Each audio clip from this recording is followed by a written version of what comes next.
Hey guys, here we go into round 2 of Lomachenko versus Luke Campbell, and what we're going to be discussing is how it was that Lomachenko was able to take control of the space between them, in spite of the fact that it was Luke Campbell that was the one feinting and probing and initially controlling Lomachenko.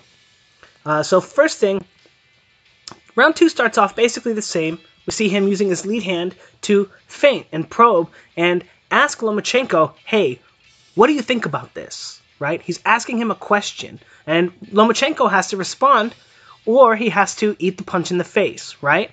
If it winds up being a punch and Lomachenko doesn't respond, then he gets outpointed, right, by every punch that comes at him. So instead, he slips to the inside, and this gives Luke Campbell knowledge. This gives him information that every time he uses his lead hand in this manner, Lomachenko is going to slip to the inside. Now, he's going to do that whether it's a punch or it's a feint. So Luke Campbell needs to figure out which one he wants to throw. Or Luke Campbell needs to say, I know he's going to slip to the inside and throw a 1-2. And throw the 2 into the position that Lomachenko's head winds up after he slips the 1. Those are Luke Campbell's options from here. Whereas Lomachenko's is, number 1, he needs to gain control of the space between him and Luke Campbell before he can start setting his punches up, because at the moment, he's reacting to what Luke Campbell is doing and not vice versa. So let's go ahead and take a look. As you see, he's controlling Lomachenko. Lomachenko is the one reacting to him, right? Every time he slips or every time he makes an attack, Lomachenko is the one that has to respond. Now, one thing we notice here, the body shots we're getting through before, he would feint him, walk him into the shot, and then catch him with the body shot before in the round 1. But now all of a sudden that's not the case. Lomachenko's figured out what one of the tells are from Luke Campbell, and it's how he'll do 2 weight transitions here, 1, and then hop forward while controlling the lead hand, and that's how he's telling Lomachenko that he's going to throw the body shot, is because he continues to maintain control while shuffling forward. Pretty easy to see coming if you have experience and you know that you're looking for it. And Lomachenko finds the read and is able to make the adjustment against the right hand to the body. Now, what we want to look at is look at the timing on this jab here. It's perfect for Lomachenko to slip.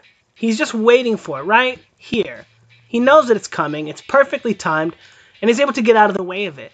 What Lomachenko is looking to do here, after he's established the timing and the rhythm of Luke Campbell, the speed at which he wants to punch and make his own weight transitions, he's going to start doing these motions on his own. Now look at how he turns the tide on Luke Campbell and says, okay, I'm not going to wait for you now. I know what you want to do.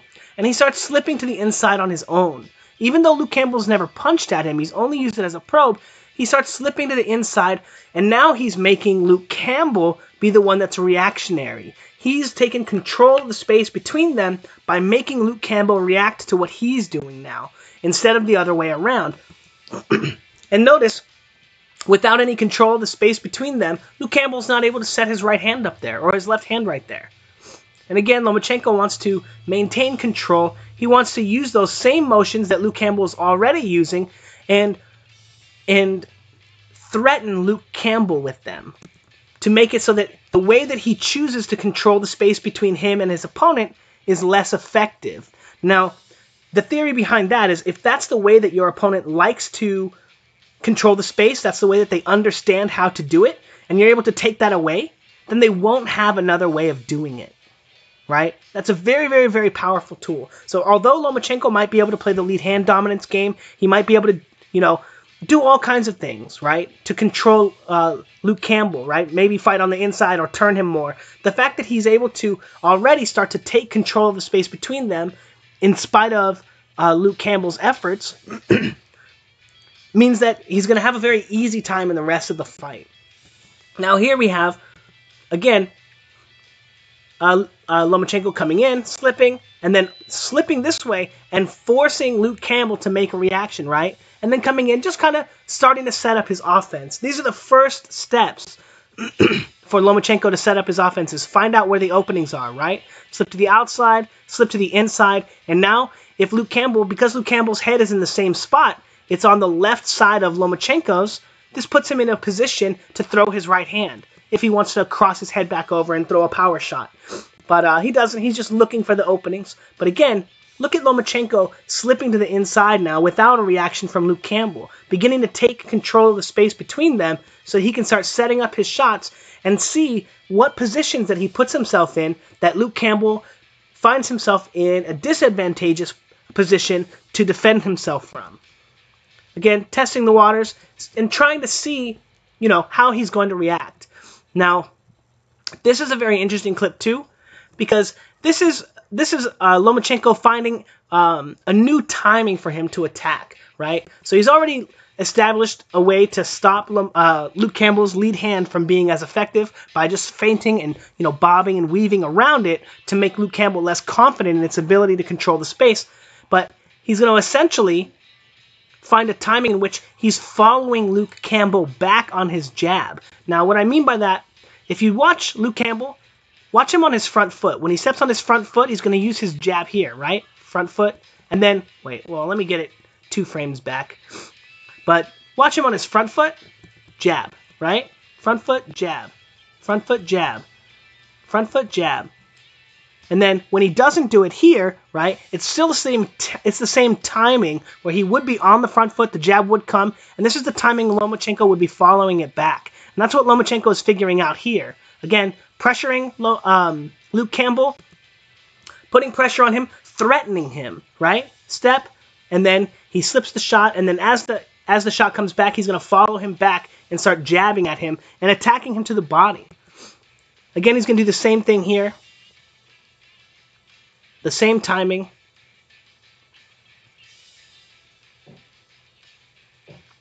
I think, again, he's looking to establish that timing so where he's going to follow Luke Campbell's jab back. Just watch that sequence one more time. Jab on the front foot, jab, and he follows him back with 2 jabs of his own.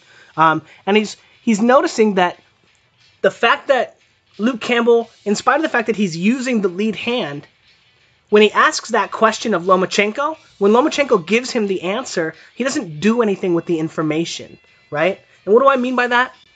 So let's just watch that sequence again.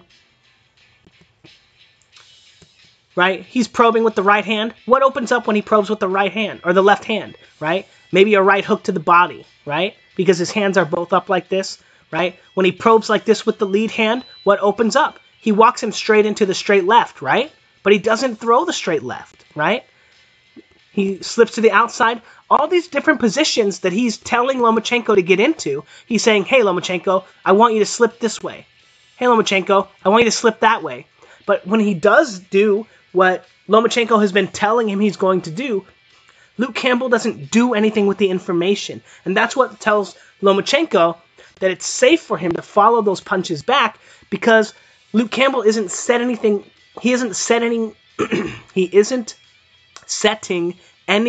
up off of that position. Okay, let me say that one more time just because I'm getting over a cold, guys. Sorry. But he's not setting anything up off of that position, right? Lomachenko's in this position. No punches come. Lomachenko's in this position. No punches come. Lomachenko's in this position. No punches come. Lomachenko's in this position. No punches come. And Luke Campbell knows that he's going to be in these positions, but Luke Campbell's not attacking him. He's not putting any pressure on him. He's not threatening him, right? And all you have to do from this position, right, when he slips this way, feint a left hand here, right? If you're Luke Campbell, it's going to be a left hand. If you're an orthodox fighter, it's going to be a right hand. Feint it, right? Shot the jab, now shoot the right hand, right? Or the left hand here. Ask him a question. If he doesn't move when you do that, the next time you do it, you punch him in the face, right?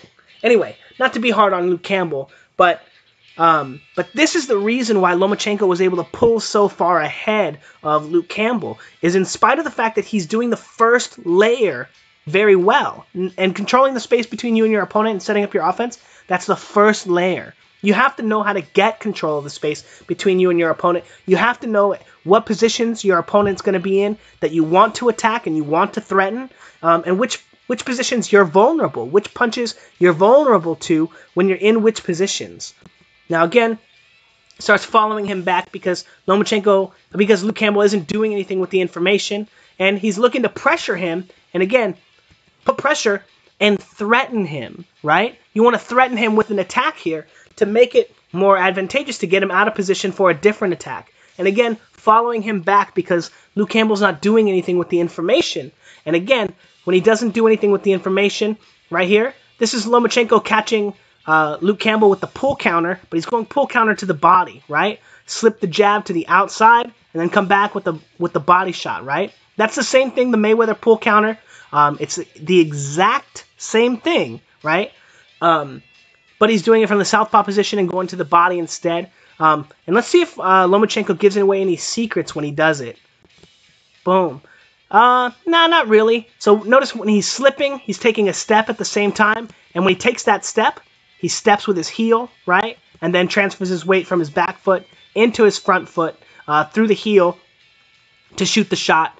But nothing, he's not giving anything away on the actual pull, which is the part that people like usually have a hard time doing. You can see him do actually a little bit of it here, right? When he pulls pull counter there, but he's leaning and transferring his weight from his front foot to his back foot.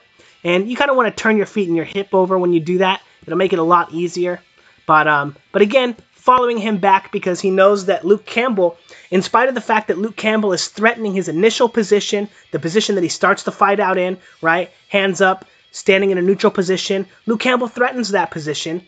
But when Lomachenko slips to either side of the line or either side of Luke Campbell's head, he doesn't threaten those positions either. He only threatens the one, and that tells Lomachenko, hey, I know that I can't be directly on the line with you, but I can be on the left side or the right side, and you're not going to do anything about it. So Lomachenko's free to start setting his offense up from those positions.